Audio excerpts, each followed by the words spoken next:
Hello, and welcome to another episode of Minnesota Liberty, sponsored by the Libertarian Party in Minnesota. I am one of the hosts, Rebecca Whiting, and TJ Hawthorne is the other one, who is actually not even in the United States right now. Nope, I'm in Japan. It's 9 a.m. here. It's daylight, and as soon as this is done, I'm heading to work. So, well, I mean, there's worse ways to start your day, right? Than like, no doubt, talking about this kind of stuff. But this is all I've been doing today. I've been on the phone quite a bit trying to get some side projects managed and finished before the legislative session ends.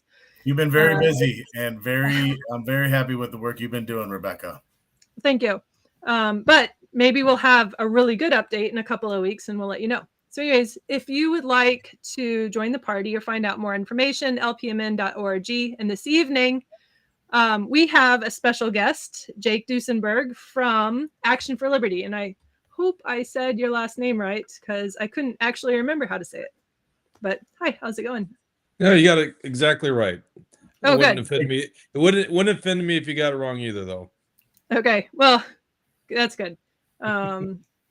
I feel like people like us are not actually easily offended. To do the job that we have to do, you really have to have, it's stepping on people's toes and still walking away with your dignity intact is a fine art. Yeah. Politics is a full contact sport, right? And when you challenge people where the power exists, you have to be ready for a lot. There's no doubt about that. Yeah. So speaking of which, you have run into a little bit of trouble, I guess is maybe the right word or the wrong word to say, with the establishment parties. That's kind of what I've I don't know, in the last couple of weeks, observing and reflecting on what we're actually dealing with and seeing it for what it is. I've just kind of started calling them both the establishment parties. We don't even really have right or left in Minnesota. It's all just one big club. It's a club, yeah. People have to understand that, and that was that famous bit by George Carlin, right? It's one big club, and you're not in it, right? Now, it's not that there aren't good people inside the party structure. There's good, grassroots Democrats that mean well. There are a lot of good grassroots Republicans that mean well. I would venture to say there's some good Republican legislators. I think, for the most part, Rand Paul and Thomas Massie at the federal level have done a good job. Mm-hmm. There's hope inside the Republican Party, with people like that, and in the grassroots. The Democrat Party is pretty much top down. We saw that by them getting rid of Bernie Sanders 2 election cycles in a row. The fact that they could just insert a candidate never won any primary, and by the way, had their candidate all the way up through July. I don't think he even knew that he was resigning from the campaign trail. They just threw that out there. So that party, to me, has no hope. The Republican Party has glimmers of hope, but when you really look at the power structure of both parties, there's not much difference, right? They are the uniparty. They do not care about the issues that you and I care about. They just care about keeping their little fiefdoms. And they are actually necessary evils of each other. And I like to explain this to people. Action for Liberty, which you could call us whatever you want. I was a Ron Paul guy, right?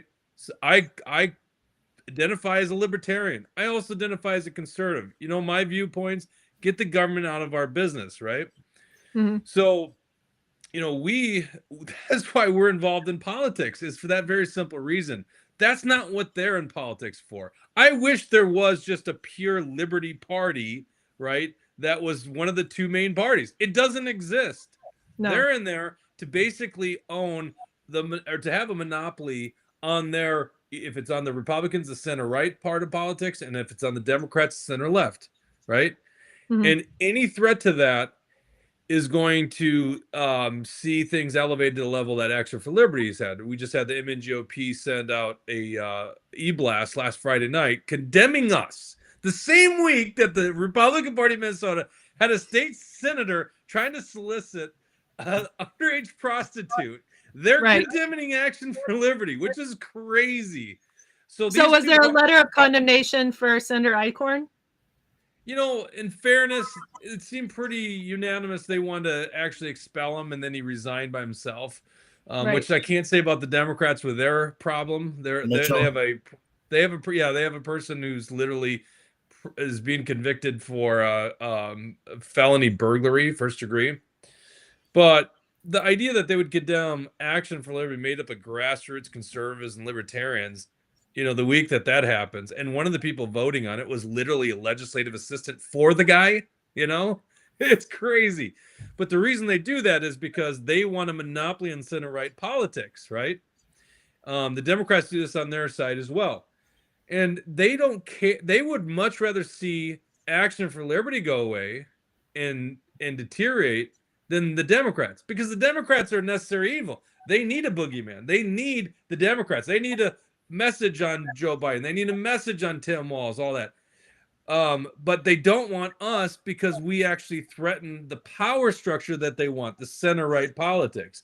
And quite frankly, we wouldn't need to exist if they just embraced liberty, but they don't. It's clear they don't do that. So yeah, I think we can say. Oh, sorry. Well, I think we can say the same thing for the Libertarian Party as well, right? I mean, we've had Rebecca and I both. I'm sure. I guess I don't want to speak for Rebecca, but I know that I had a lot of faith, just like you said, Ron Paul and things like that with the Republican Party. But then it was folks like Tom Emmer and Bush Jr. and all these things that were like, well, wait, what happens if, if I were to get elected as a state house member, and then what kind of swamp am I entering as that party member? And that's where I kind of feel like, well, like you said, Jake, the grassroots. Well, I'll tell you, this LPMN is as grassroots as it gets. But I do. Not we're trying to sell not successful. I've been to Action for Liberty. I've been to meetings there, and when I was running in 22. And everybody just tells me, and not necessarily everybody there, but there were folks there, and then there are folks at Young Americans for Liberty. Well, you just need to be a Republican. Libertarians don't win. And they're not wrong. I totally can't argue with that because we haven't won. So there's well, you had a big win this year. You had a huge win. Well, as far as the current president of the United States had to go court you guys last year, and your number one issue that you projected towards him, he did within, what was it, a week? Yes. Which is pardoning Ross Ulbricht. That is a huge win. Who cares if you're governing? Who cares if you're the ruling power? It's about the issues. And your number one issue you took to the current sitting president of the United States was taken care of right away. So you guys should ask for ending the Fed as well, because, man, he courted you guys, and good, right? I absolutely agree. That's wielding political power. No doubt, and I'll take those wins. Absolutely, I'm talking about election wins, but you're no doubt, you're exactly right, and that's why we're still here. We're working for liberty, and you know what? It's almost a little more effective as not being the GOP and not having to conform to whatever crap that red party has, and we can just be on our own and try and message ourselves. Where our boogeyman is the whole establishment. So if we can effectively message that, maybe we could have a little more success with elections or whatnot. But you're darn right when you're talking about, hey, we the Libertarian Party talked Trump into courting us and making some acknowledgments and really, and I see Elon Musk tweeting all kinds of Murray Rothbard tweets and Austrian economic stuff. Heck yeah, I'm into that. That is a win, man. When normies are talking Austrian economics, which you say that to a lot of folks, they have no idea what you're talking about. I on the campaign trail this last election cycle, I dropped Austrian economics as often as I could, just so that people would be like, "Oh, what's that? I haven't heard of that before." But the people who know what Austrian economics are really know, and they're like, "Oh, she's talking about Austrian economics." I wanted to go back. If you understand Austrian economics in the business cycle, this is a uniparty problem. We have these boom and bust cycles created by the Federal Reserve in Washington, D.C.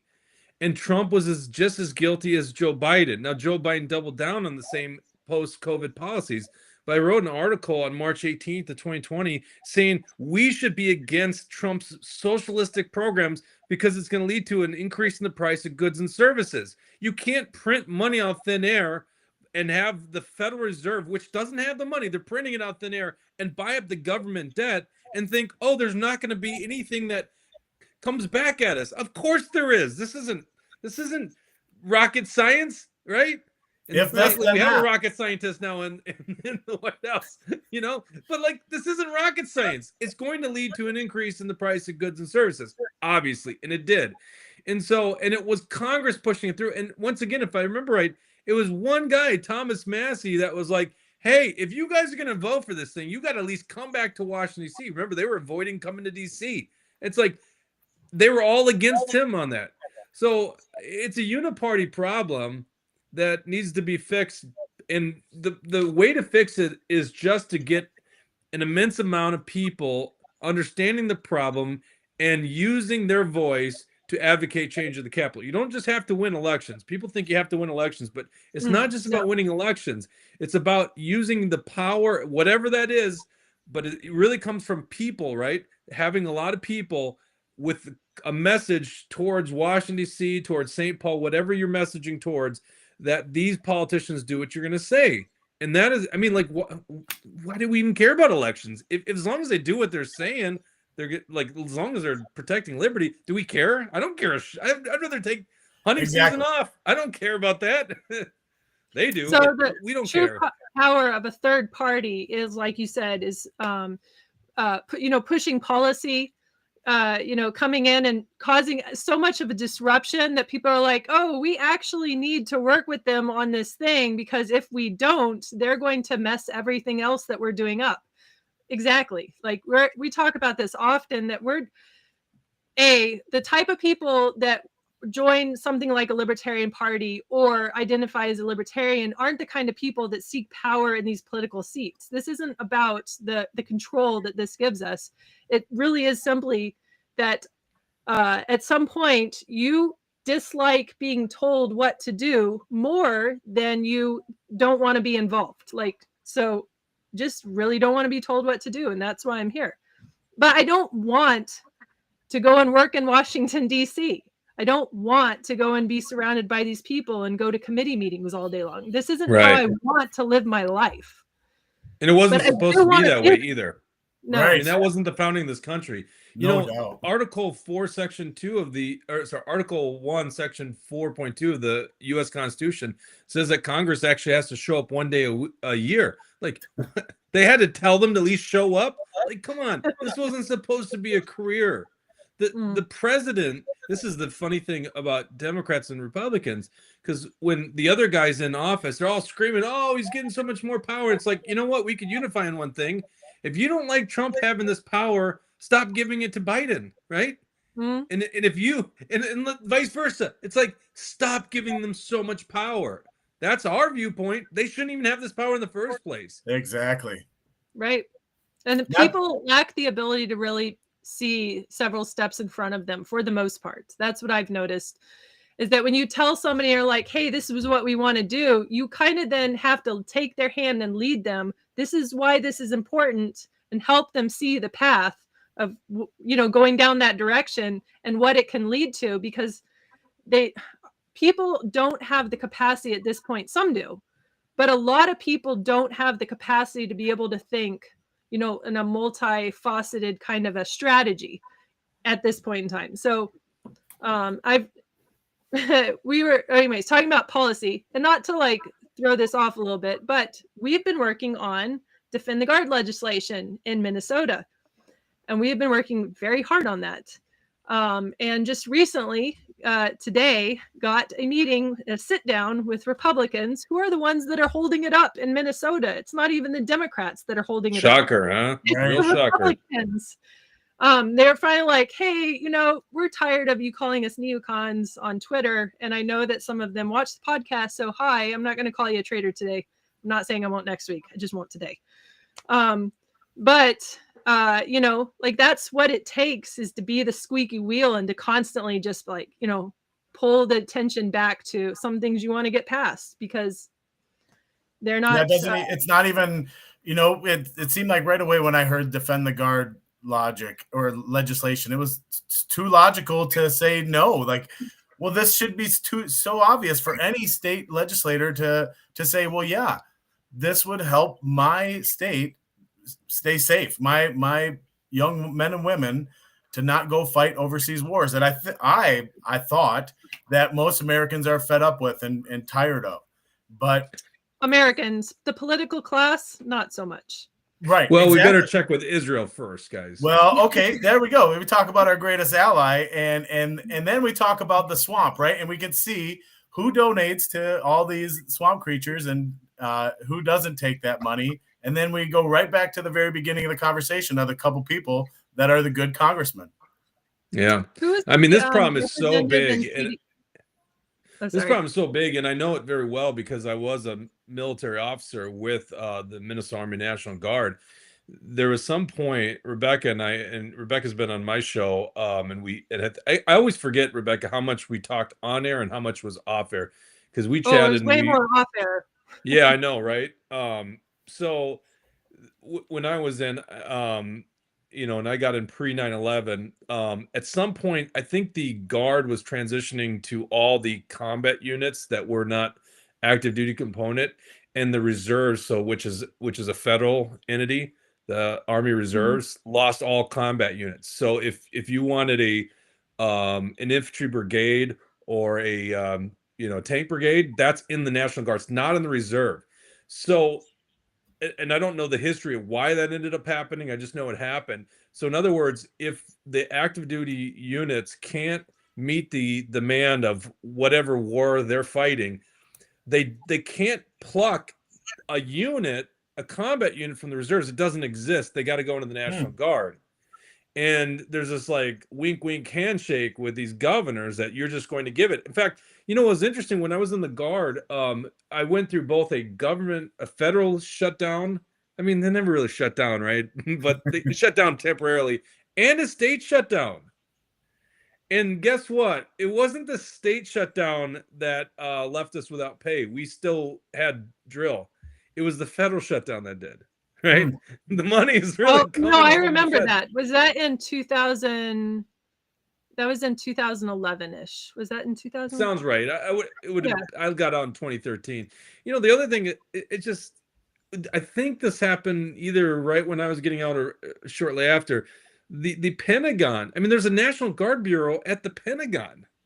Mm-hmm. And now there's a 4-star commander of the National Guard who's in the Pentagon. Like, why? Why? It's supposed to be a state militia. Yes. So that is good legislation. It's common sense to everyone but a bunch of swamp creatures that want endless war. So would you like to come to our meeting next Wednesday? I should talk. Who's your meeting with, by the way? Matt Bliss.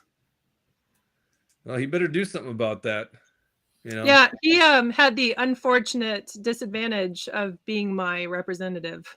So and the chair of the VA committee, right? Where this is where I learned, and call me ignorant, whatever, how much power a chairman of a committee has to just hear bills. And I was chatting with my wife before this, and she's like, "Oh, I just heard about a bill talking about making it illegal to declaw your cat." And that made me think, it's like, well, that means the chairman read that bill and said, yes, we will hear it. You know what I'm saying? So this, to me, it blows my mind that all the dumb stuff that all these normal people will hear that come across that says, oh, these politicians are trying to introduce this. These politicians are trying to do this. That means the chairman heard that and said, yes, go. And what really ticks me off is that Bliss has been refusing. Well, he says that he's not going to.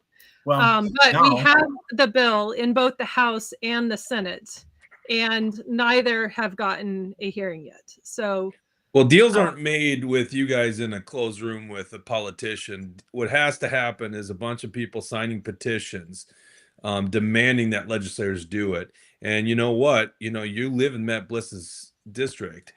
These guys answer to election challenges. So if you want politicians to start behaving, you have to hit them where it hurts. We teach that at Action for Liberty. We teach people how to be successful in politics. It took a while for us to end Governor Walz's emergency powers, but the way we did is we forced his hand. We made it incredibly painful for what we call the 6 con artist Democrats who are protecting Governor Walz. I mean, these guys literally, they were voting the right way to end Walz's emergency powers until after election, when they came back in January, and it actually mattered. We had the votes to get rid of Walz's emergency powers. They did a 180 flip-flop. Now, I'm happy to say not a single one of them is in the legislature anymore, but this is what you got to do, is you got to put the pressure where it is. We hired, I think, 6 door knockers, put them up in the Iron Range, hitting all the voters in their district. We had collected petitions galore, sent it to these people, and then, of course, those people then help donate to your cause, fund the door knockers, fund the lit pieces, the radio ads, all that kind of stuff. So if you want to be successful at, defend the guard legislation, that's the way to get it done. And these Republicans should be allies. The first vote to end Walz's emergency powers was on April 14th of 2020. Is it 2020? We had only 15 Republicans vote for that. 14 abstained, and all the rest of Republicans voted against ending Walz's emergency powers. So listen, yes. So the first target we had, Action for Liberty is accused of always attacking Republicans. And it's like, well, yeah, until Republicans are on board with what we're doing, because they at least say they are, but until they are, we're going to target them. Why would we spend money going after the far left Democrats? That doesn't make any sense. And by the way, for your audience, if anyone ever hears, well, you only attack Republicans, you should be attacking the Democrats, I call it the big con in politics. It's you go to them demanding something, they go, well, we can't do that unless we get rid of the Democrats. And if you go, oh, okay, you're right, we can't do that, then what they just did is they flip-flopped. They have you now doing their objective, getting rid of the Democrats and putting pressure on the Democrats. It doesn't make any sense. Until they are willing to bleed for you and do the right thing, you should pressure them, because they should be the easier lift to get on board. Correct. Right. Absolutely. Yeah, man. So that's where, knocking on doors and doing that stuff, where you're talking about doing petitions. Do you just create your own petition? Like, kind of just print out something that says, hey, this is our objective. Do you agree and you want to sign? Or is there an official format for this kind of action? Yeah, I mean, I don't know what system you guys use, and we could talk offline. I'd be happy to help with this, because this legislation, I know everyone at Action for Liberty is supportive of it. I would be happy to help you guys out with this, because that's the thing that I love about the Libertarian Party of Minnesota is, hey, most of our people still work inside the Republican ranks because it's a major party, but the Libertarian Party of Minnesota and us can still work on policy issues, right? Absolutely. So there's more to this than just, and that's, I think, the Mises Caucus idea was to work on policy. Don't just focus on, well, what presidential candidate we're going to get. And by the way, they really screwed that one up this last year. But like, yeah, but yeah, no, right? Like now it's like, geez, but I mean, let's be honest. Yeah, there wasn't great options. So, it's just, to me, it's like policy could be a big thing that we could work on. And literally, if we could pass Defend the Guard, which should have bipartisan support, that would be monumental victory. Yeah. Yeah, buddy. I thought going into this, and it ended up being like, I was so wrong that, people that claim that they're constitutional conservatives would act in a way that upholds the Constitution. And so if you're going to say and embrace that kind of a title for yourself, and I no longer call myself a conservative, simply because there's nothing about what we have today going on that I want to conserve. So what I do call myself is a traditionalist.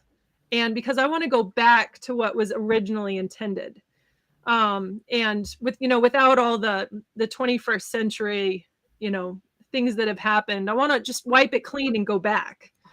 And, they got some things wrong in the beginning. That's fine. But, go back and take it back to what the original intent was, and start over from a purer form of what we should have had, Here's one they could start back on.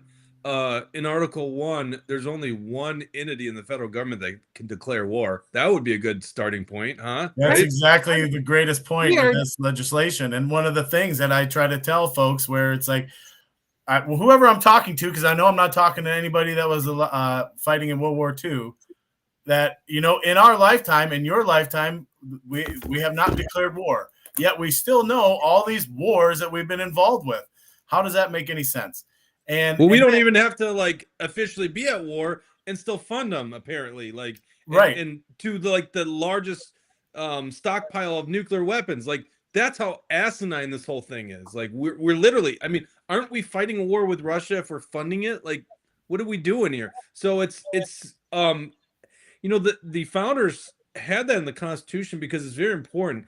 If the president can both declare war unilaterally and then lead the troops as commander-in-chief, how is he not a king? So they separated that power. It's absolutely crazy that power is now with the president of the United States, but they like that.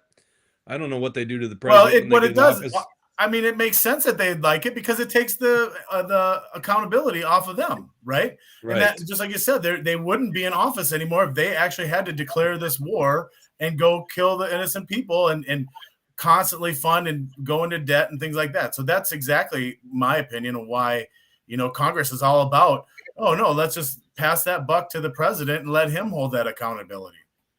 Right.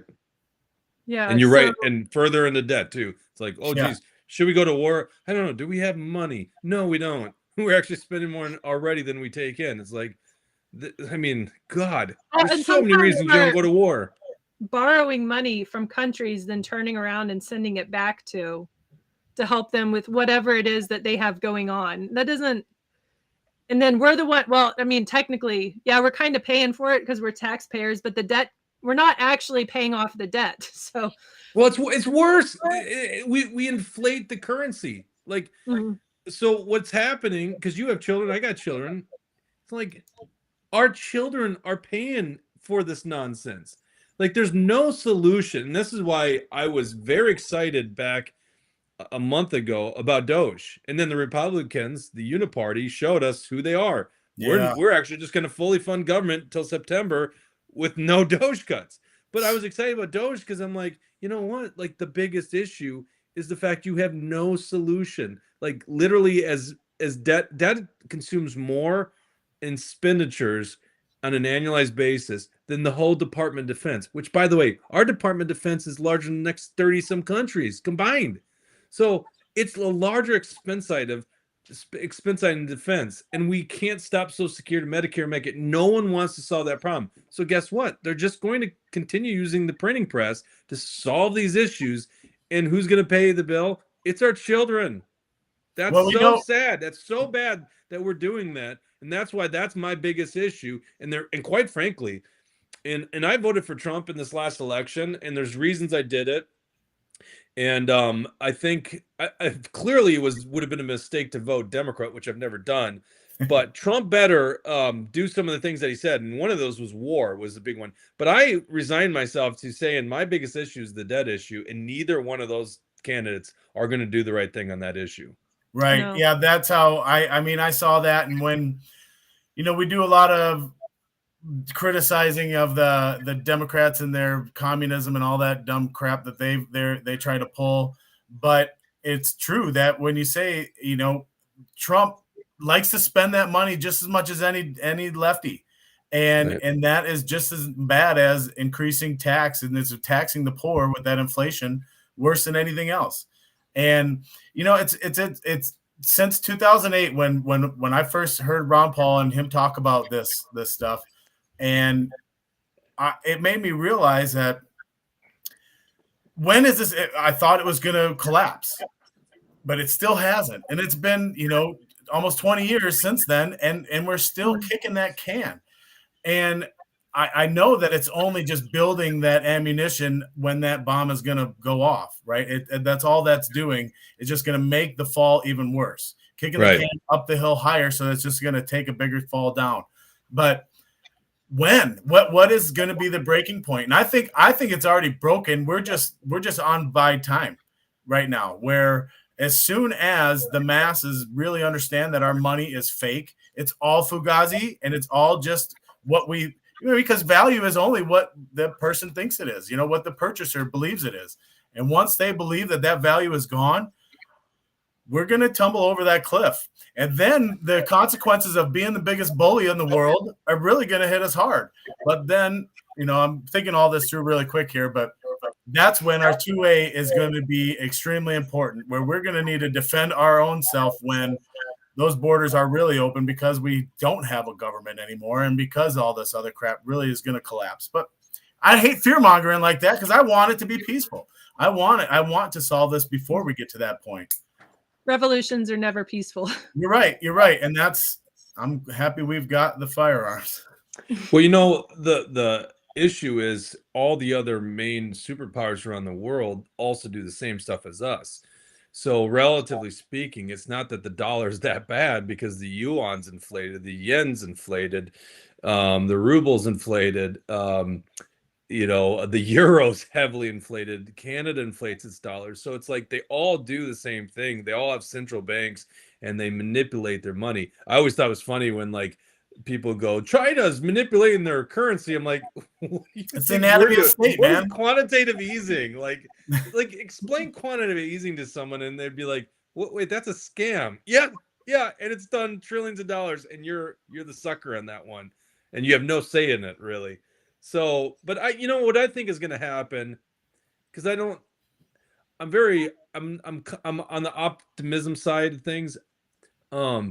I don't know if it's a complete implosion of America and our system of government. I think it'll be a large Great Depression, and it will be global, because eventually the chicken's got to come home to roost. I like to explain it this way. If money printing and debt is a path to prosperity, I know absolutely nothing about finance and economics. Yeah. Okay. Right. But let's just be honest. It's not. Okay. So eventually the chickens come home to roost. I think it's some large Great Depression. Now, liberty-loving people like us need to be in the game advocating to keep the, constitutional structure that we have, because clearly the Marxist types will be advocating for something very radically different, and we can't go down that direction.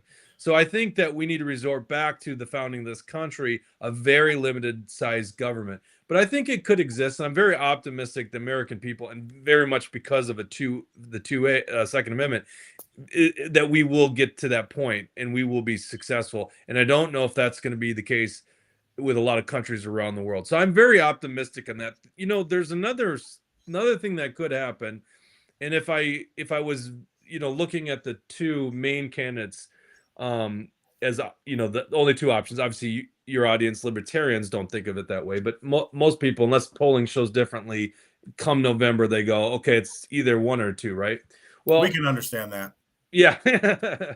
I hate the two-party option. I hate that. But unless it's not like someone's polling at 1%, but they might squeak by, you know what I mean? So if you look at it that way, there's another option out of debt. Okay. It's like America's finances are like, you have a $50,000 a year salary and you're spending $70,000, and on your credit card you have, I can't remember what it is, $360,000 in debt. Okay.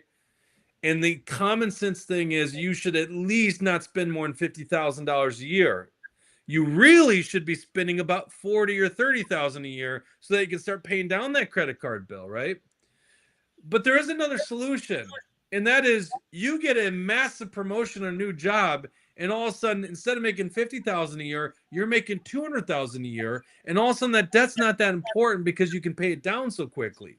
So when you looked at the two candidates, you're like, well, Kamala's not going to bring on a prosperity. She doesn't understand building businesses and what's good for the economy. Trump, in my opinion, Trump can be that guy. I think he wants to be that guy. I hope, at least I want to think he wants to be that guy, because he was a very successful businessman. And with artificial intelligence, there's a chance maybe we can loosen regulation and we could have a boom to our economy. But I still think it's a smarter course not to bank on that, and we just actually address the expenditure side of the equation.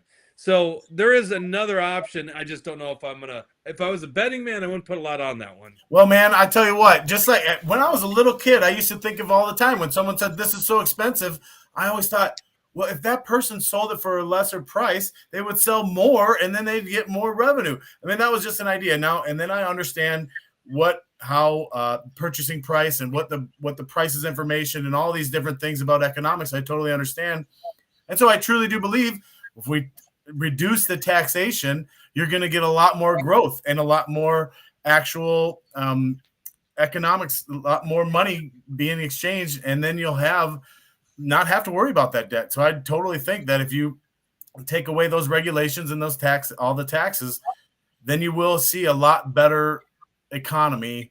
And yeah, that would be a much better way to solve that problem. Yeah, I mean, just imagine that we allow artificial intelligence to do to make business functions more efficient, and the amount of prosperity that could come from that, we can't even fathom. It's like another industrial revolution, and so there could be huge windfalls of revenue coming in the federal government that offset the liabilities that we have. So that is a possibility.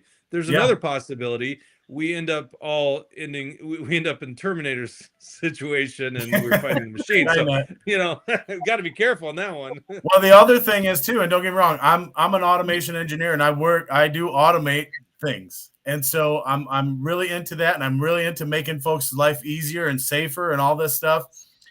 The thing is if we do AI and we do automate all this stuff, we're going to have lots of idle hands, and I agree. I believe that that's only going to produce more good stuff, right? But it will also produce a lot of, I think of the fat guy on the Wall-E ship, that you do nothing but sit around and watch your dang thing and eat your shake and roll around on the thing.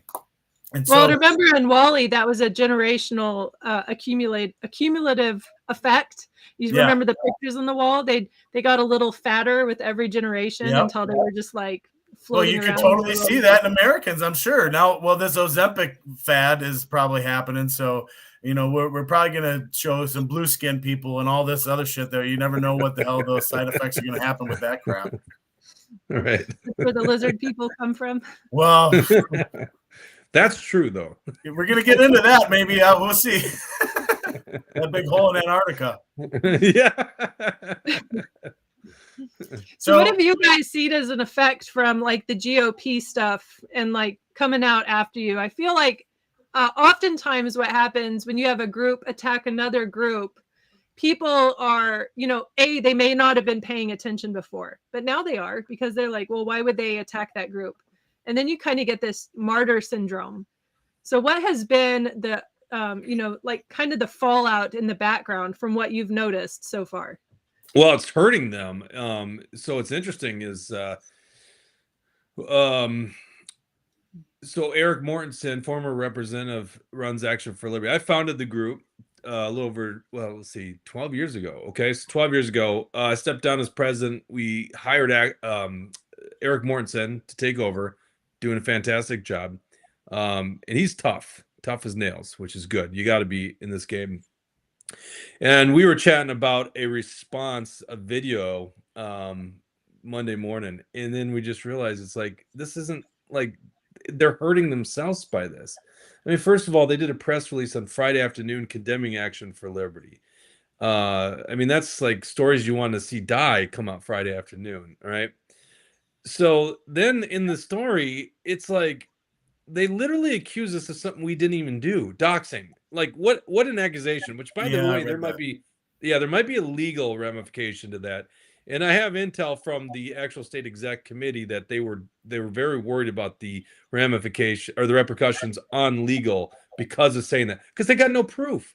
So they just make an accusation like that, and throw that out there. The reason this happened, to kind of address what you were saying, and this is what a lot of people probably don't understand.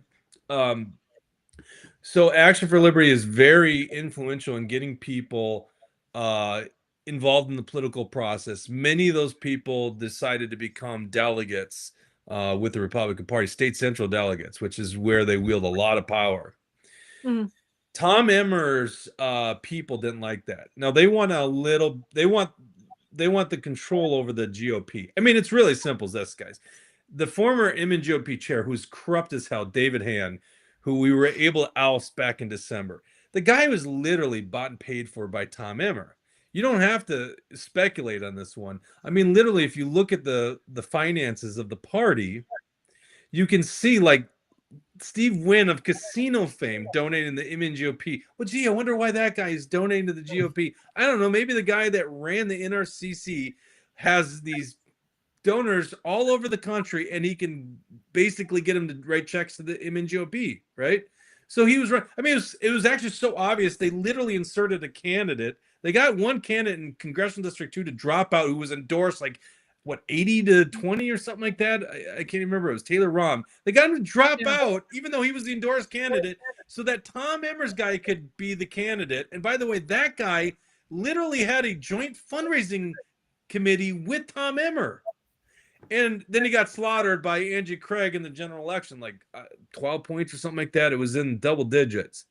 So Tom Emmer is trying to run the party. So the dynamic right now, once David Hand got ousted, Alex Plekish came in, and he seems cordial to grassroots groups, especially the biggest one, Action for Liberty, to the point where he even offered inauguration tickets to some of our people. And that really pissed off the Emmer people that he did that. I mean, they're so petty. Well, really, when it came down to seeing how much we're growing and how much we're inserting our influence, then they had to do something about it. Because I think really what they worry about is protecting Michelle Fischbach in Congressional District 7. That's some of the most red part of the state. And they're so worried that she's going to get defeated that they're willing to do anything. And right now, as we are doing this podcast, the MNGOP is having an emergency what do they call it? Emergency state executive committee, and on the agenda is disenfranchising all the people that were just elected in Otter Tail County, which are all our type of people, all grassroots conservatives. They're literally going to just disenfranchise. They did it already. They literally didn't recognize hundreds of delegates that were elected at the caucus, which is a state function. It's run by the state. The state mandates that the parties have to put this on. They literally disenfranchised hundreds of people in Otter Tail County. They've been fighting this thing, and they're great people fighting this thing for over a year. They finally got a convention. They finally elected their people. And right now, the Minnesota GOP exec committee is meeting, and it's oh man, you can't even make this stuff up. So the meeting was called for by Joy Orvis, their secretary, who, by the way, you can't make this up, was the legislative assistant for Justin Eichhorn. Like, you got bigger problems than, going after Action for Liberty people. But that is who the secretary of the Minnesota GOP is. She was the legislative assistant for the disgraced former senator who literally right now actually just got out. He's going to a halfway house in Duluth, but is being federally prosecuted for soliciting an underage prostitute. All right. I just as a side note, I feel like this is just scratching the surface of that story, and that as more time goes on, we're going to find out more information, because he didn't just get arrested. Like, that was bad enough on its surface, but his wife was caught trying to get to his apartment to get his laptop, and they found an iPhone that had just been wiped clean. Right. There's only one reason. And why would his wife be like, so that opens up like, why would he be doing that at first? Anyways, so I feel like that the more time that we give this and the more information that they find, this has the potential to implicate more people, because the Minnesota GOP also, they what was the former chair's name before David Hand? Yeah, and she was caught. Jennifer Carnahan. Oh yeah. Well, she's now a candidate for the Justin Eichhorn seat. For his seat. God, you can't make this stuff up. No. Yeah. So it's just they cannot claim at any point any sort of moral high ground. Oh, absolutely not. I mean, these These people are so disgusting, and it's the rules for thee, not for me kind of thing. They will throw the book at people when the rules are on their side, but when they get outmatched, and we teach Oh parliamentary no. procedures and stuff like that, but really it comes down to numbers in politics. Those with the biggest numbers win. Otter Tail County, they overwhelm these people. So when they have the numbers, well, then they try throwing these guys out in technicalities. In this case, they just outright corrupt. I don't even know what they're gonna do to convince these people. But the state exec committee, which is about 15 people, like literally not doing good stuff. Now, this is also brought by Bobby Benson, who is the Congressional District 6 chair and the rep on the state exec, and also is a paid staffer for Tom Emmer. I mean, can you imagine a bigger conflict of interest? It's a re-election racket. These staffers for the congressmen, meaning you guys all pay for them, literally are the authority. They're the authority of their congressional district GOP units. It's like, well, then, and we've seen this before. Well, here's a good case. In Congressional District 7, the CD7 GOP would not give the challenger to Michelle Fishbach the list of delegates so that he could call and try to convince them before the convention. So, like, literally, they cheat to keep these guys out. The Republican Party, the powers to be, are no better than the Democrats. They do the same thing. They're all a bunch of thugs that do not care about you and me. The difference is, and I don't just want a blanket statement about Republicans, because there are a lot of good Republicans. It's the grassroots folks. A lot of the structure of the party, just like Libertarian Party, are people that volunteer and give their time and effort, and they really want to make change. The issue is the powers to be, they're just co-opted by basically wanting to stay in power. They want to be part of that club. Well, there's part of that, and it's got to be the money too, I guess. I get, I always say this to folks when I think someone's being paid off, or it's maybe it's not a bribe, but it's a little coercion with the money. That I've never been offered $1 million. I don't know what the hell I'd do. Like, I'm just being honest. Nobody's ever offered me any kind of big money to do anything nefarious. But I tell you what, I will say this now, and I think I would be honest and have. You can't take my integrity away. That's one thing that I have and I will always have. I would say F you, you know what I mean? And then I'd try to call them out and expose that shit. So I'd love for someone to come and offer me this money, because I feel like we were saying before, APAC and ADL and all this crap and all this stuff that is, buying off our politics. Oh no, TJ. All right. Well, I'll just leave him there a second. I was going to mention, I read something a while back about Angie Craig in CD2, that she has received $200,000 of APAC money. Oh, that's a lot of money. He's probably. Oh, yeah. I mean, look, the funniest group, the funniest pack out there is APAC. I mean, if Weird. you go to APAC, Weird. I got disconnected when I said those words. Yeah, I know, right? If you go to APAC PAC's website, and you see the candidate support right on the front, it's the top 3 of both the Democrats and Republicans. What other PAC supports the top 3 of both parties? It's a joke. Right. Yeah.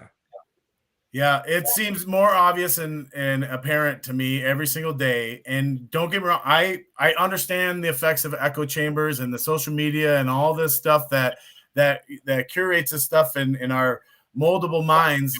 As smart as we think we are, we can always be influenced by something, you know what I mean? And there are really good messengers and really good folks that know the right combination of words to convince anybody.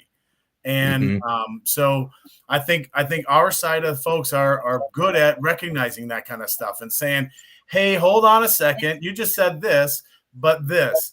And I love calling them out. And I love to say that, hey, man, you're being dishonest and disingenuous with yourself and with everybody else that you think that you're in charge or leading. You want to tell me you're an effing leader and you're going to be pulling this crap? F that. I don't want to be a violent kind of guy, but man, I'm really getting tired of this crap. Yeah. I had a really good thought, but it just went away. No, it's fine. It'll come back and then I'll interrupt you. Well, so hey, Jake, are you free April 5th? You know, we're having a Defend the Guard rally at the Capitol. Are you coming down? I think I saw that. I believe I'm heading to Vegas that day. Sick brag. We run a studio in the National Association Broadcaster show. We go to see the latest in equipment. Sweet. Yeah, who do you have as the main speaker? Rebecca. Oh, nice. I Rebecca's think got a it'll be good Rebecca. story. TC, you know Todd Pearson, the Black Robe Regiment. He He's says gonna. if you ever want to come on a show, that's just get in touch. By the way. Yeah, he's really good advocate for us as well. And yeah.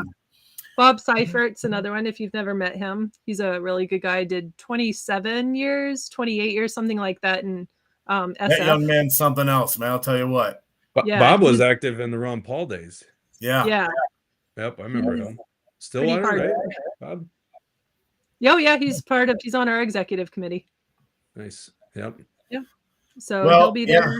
Yeah, and Bull Johnson will be there. Who else? Oh yeah, Bull. I don't have the list in front of me. And I remember, I think one of the events a couple years ago, you guys had Scott Horton. You flew him in, which is awesome. That was the first one. Yeah, that was the Bull put that one on the steps of Capitol, and that was Scott and Jesse Ventura came and spoke at that rally. Boy, Ventura's really gone crazy these days, hasn't he? He does say some good things here and there still. People need to listen to Scott Horton. We had him on a show a couple weeks ago. His book is fantastic on Ukraine. That's a guy you gotta, if people aren't following him, if you want to understand the skinny on Ukraine. And I know a little bit of the narrative because I actually was I deployed to Kosovo as an officer in the army. So and this was 2007, so it was later on. I mean, I think we might actually still be in Kosovo, as ridiculous it is, but right there in the middle of the NATO stuff, just like Rebecca, it's like a lot of us kind of woke up after, because we all went in for the right reasons. We were young 18-year-olds enlisting in the army. And then when I was in college, or the Navy. And then when I was in college, I decided to become an officer because, I got to get over to Iraq, that's very important. And, we get duped by those things because the neocons make a good pitch. I don't think I'll ever get duped by that stuff again, but as an impressionable young, teenager / 20-year-old, I was fully bought in. And then we go over there and what do we see? Oh boy, this stuff is a bunch of bullshit.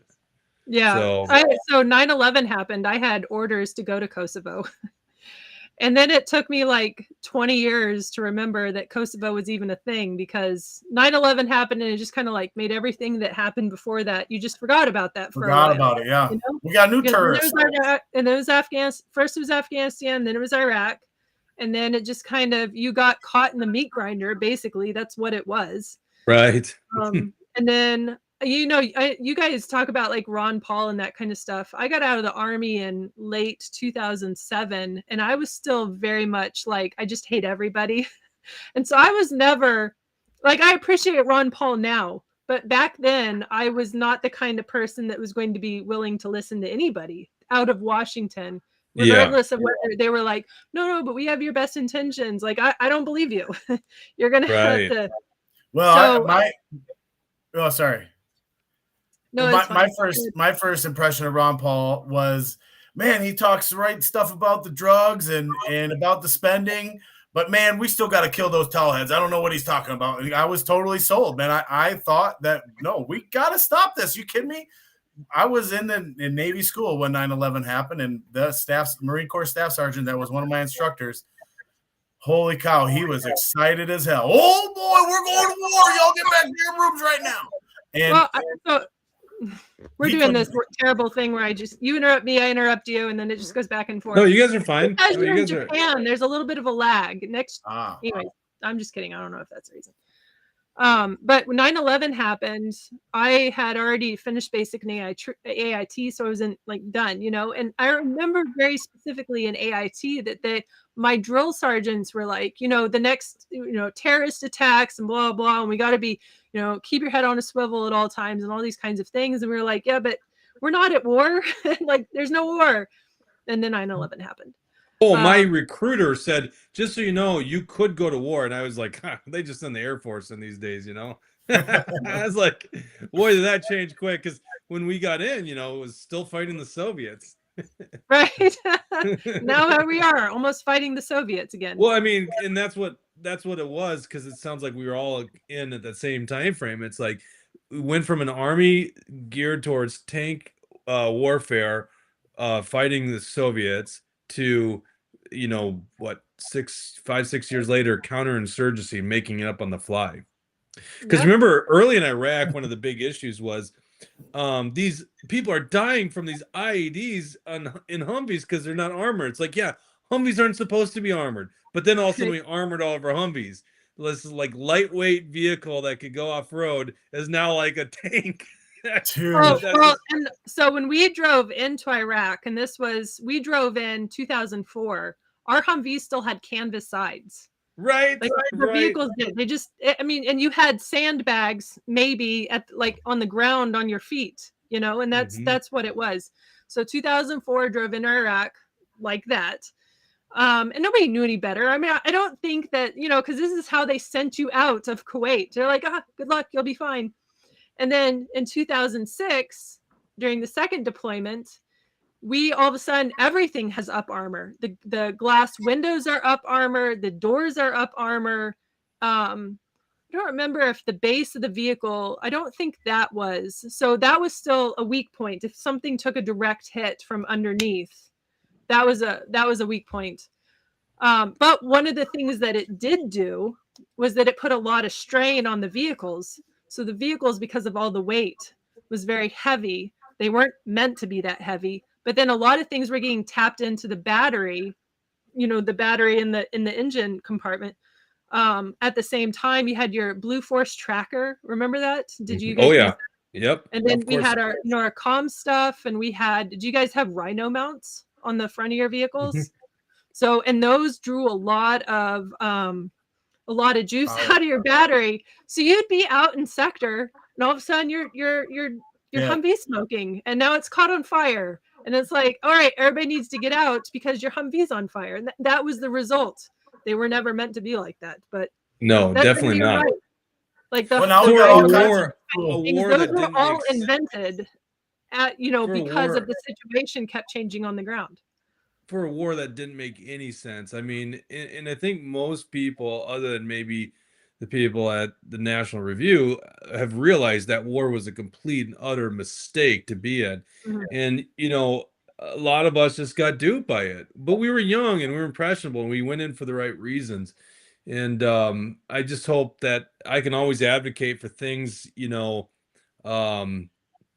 well, like things like defend the guard, you know, being anti-war, stopping this policy of, you know, in Ukraine, all these kind of things. We have to be a much more humble. There's so many reasons: finances, blowback, the things that happen to GIs when we get back from war. These are massive issues. We just can't do this anymore. It's one of the issues that, you know, I got flipped, and Ron Paul was a big reason for that. But of course, I was listening to Ron Paul while seeing this stuff with my own eyes, and I'm like, I don't want to be a pawn in this game anymore. I don't want to be, because these politicians do not give a shit about us. They do not care. Right. I always thought if I ran for Congress, I would re-enlist in the inactive reserves, because if I vote for war, I'll go, right? And I don't want to go, right? So how about we stop voting for it? But of course, they don't even vote for it, right? They just allow presidents to declare it. Yeah. So we have occasionally through Twitch, we get some very left-leaning comments, and I'm a little surprised. You got the comments on, Jake? You be able to see the comments over there? Yep, I see them. I'm not really sure. No, it's been pretty tame this evening. Last week we had somebody definitely tamer than the last time. But it's always in our comments. Like, it doesn't bother me at all. I mean, you get haters out there. Whatever. Oh yeah. So there, you know, there's no mental health check access or before you get access to social media. So just keep that in mind. There's a lot of mentally ill people that go on the social media, and it is what it is. You know, what are you going to do? Well, the good thing about social media is it gives everybody a platform. The bad thing about social media is that it gives everybody a platform. Sure. And we should have somebody figuring out what is misinformation. Definitely. We need like a central government authority determining what misinformation is, right? A ministry. With a bank, a centralized bank that then just, it kind of, yeah, totally save us from the misinformation. I mean, that was like one other thing against Kamala. Like literally, her and Walls are talking about, figuring out misinformation and stopping it from the internet. I'm like, what are you talking about? You guys got everything wrong in COVID. Like, they literally stripped our Facebook account off the World Wide Web during COVID. And it's like, if we went back and could see our posts, I doubt we got anything wrong. We probably write about every single thing. Oh man, so many words you were not allowed to say, and so many folks that I was listening to that, they got, Apple never unplatformed anybody, and that's where I listen to my podcast. I just listen to them, so it never really interfered with any of my listening. But YouTube was striking them all the time, and that's where Rumble is a thing now because of that, right? I mean, that's what happens in a free market, a true free market. That you start making these regulations, well, people are going to want to go over here. But we all know that we're not living in a free market here in America, truly. Right. Oh, that was the conversation last week. Remember, they were talking about, we need capitalism. Oh, awful. And I was like, yeah, but we don't live in a capitalist society. Like, this isn't what we have today is not capitalism. This is not one bit. Well, maybe one bit, right? And I hate to say it's like, well, we're not full socialist, but we are, a pretty fascistic society here where the government is in control of all these big businesses. They don't own them necessarily like communism, but they really have all this control with all this different regulation. Well, they kind of do in some regards. And I've thought about this, China was so smart. They, obviously still a communist country. And they've been communist for a long time, but I think it was roughly the 80s, maybe even starting in the 70s, they started opening up part of their economy to the marketplace because communism doesn't work. So they got this really hybrid thing where they allow the beauties of the market system to work, but at any point when you're in China, the government's still in charge, right? So there's really not free enterprise. They just allow it to the point where it actually develops and distributes goods and services. Well, then we watch this last campaign trail, like New York literally banned Trump from even doing business in their state, and then fined him like $500 million. I'm like, that actually kind of looks like the China model. So in America, we say we have the free enterprise system, but if you're really an enemy to the political powers, they kind of will do what China does. Or whatever they want, right? That's as long as you get a quorum to decide something, it's almost like they can decide whatever they want. Yeah, well, Elon talks about they could pass one thing and I don't remember what the bill is, but one thing, and it would essentially end Twitter overnight. Yeah. Yep. I do a lot of agriculture stuff, and so I talk about that a lot on here. But I don't believe that there's any area of the market that is more regulated than agriculture is. And people are just, I know a lot of people don't understand what that looks like, but the way the United States government works is they're like, we only need this much corn and we only need this much wheat. And no matter how much the farmers have grown, if they don't get it turned in, the cap is met and they're just out of luck, and everything that's grown in their fields is just gone to waste. And then you have the overregulation of dairy and meat, eggs, beavers. You're not allowed. I tried that meat, by the way. Did ya? Was it good? It wasn't terrible. It's edible, man. I mean, I'm from the South. I'm willing to eat anything. Oh man, if I don't know, does your audience know what that's in reference to, though? Well, maybe not. Well, maybe we should explain that. So there was maybe you just need to get Dusenberg on your podcast. Yeah. Well, I was looking it up. Well, when Rebecca told me you were coming on, I thought she told me Nathan was coming on. So I was kind of doing some research on that, and I was like, oh, that's right, the beaver bill. And so I don't remember who. No, Nate was the one that introduced the bill because in 2024 the DFL made a bill and it passed in an omnibus that you cannot eat nuisance beavers, but you can eat the beavers that you trap in the beaver season. But if a Yep. beaver is a nuisance on your property and you trap it, you can't eat it. How Just logical is that? let it go to waste. Right. And the thing Well, was, those are the same people that think they get their meat from the grocery store. You don't need to Yeah. kill animals. You just need to go pick up a package. You know, it's they all don't in the name of Right. safety too, though. It's the thing is you can sell safety to just about anybody. And when someone from St. Paul is going to say, oh, well, those beavers could potentially have, they're rodents and they could potentially have disease. It's like, who the hell are you? This is exactly why we're in decentralization, where nobody in that ivory tower in St. Paul is going to tell anybody up north in Bemidji what beavers you can eat. That's the dumbest thing ever. But and it's so stupid. Like there, so obviously the common trope in the libertarian ranks is raw milk, right? Which people do drink. It's like, who eats beaver? I mean, it's like, why would they even create that? It's the craziest thing. So yeah, it was a. I don't know if they were problem beavers that the more meat was sourced from, but anyhow, Senator Dusenberg had a beaver eating fundraiser, and maybe kind of in the civil disobedience thing, he even raised money selling shirts that when eating beaver is outlawed, outlaws eat beaver, or something like that. Yeah, that was it. I just saw that. That's exactly it. So he came to man, our it's state good stuff. convention and talked about eating beaver, and it was just like one joke after another. And I don't think he went in there intending on doing that, but like Oh, he did. libertarians were a rowdy crew, and like just totally, it was hilarious. Anyways, Well, he's live. now He just, planning another wild game eating fundraiser. I think he's looking at eating cougar. it might be a Which, little by the way, I've harder had. than horse cougar. I've had it. It's not bad. It's like a sweet pork. It's surprising that those cats would actually be good meat, but they are. I got about 5 minutes just to give you guys a warning here. So if there was any other topics, probably got to cover. Well, we've already kind of gone over time where we usually go to, but you know, I just wanted to come and have you on here and talk about everything that's going on with the GOP, because it's a mess, and you know, we're still here. So I would be very interested in later connecting with you to talk about the Defend the Guard stuff. And there's a few other things that we've been working on.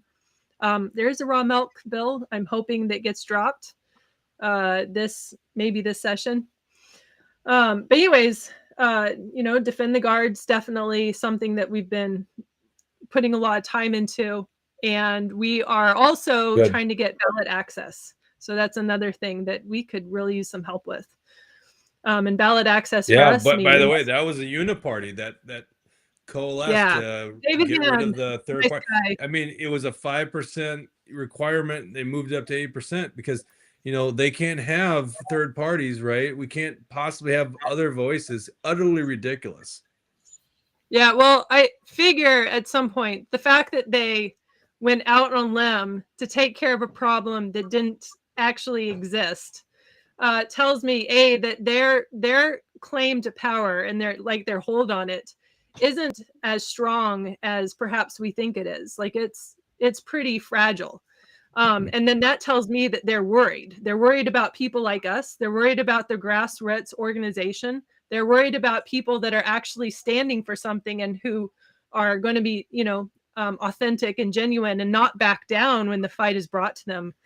And I mean, it doesn't take a very large group of people to band together and get organized and just to help, you know, lead the way, I guess is what I'm trying to say. And there are enough of us in this state to be able to make that happen. The only thing that we need to do is get together and figure out how to make it work, because we all want the same thing. Yeah, we do. The elites of the parties don't. They definitely don't want what we commies. Want. Yeah. Well, or I mean, honestly, I just feel like what is communism? Communism Even if they're not. A means of distribution for the common folks. Really, the people at the top. We're the common folks. Yeah, the people at the top still benefit. They eat differently, right? So, yeah, that's what they're in. It's just a game of power. They want to be part of a club that's in power, and you have to understand the game of politics. And then because that's where it is, and you have to threaten that power. And the best way to do that is with people.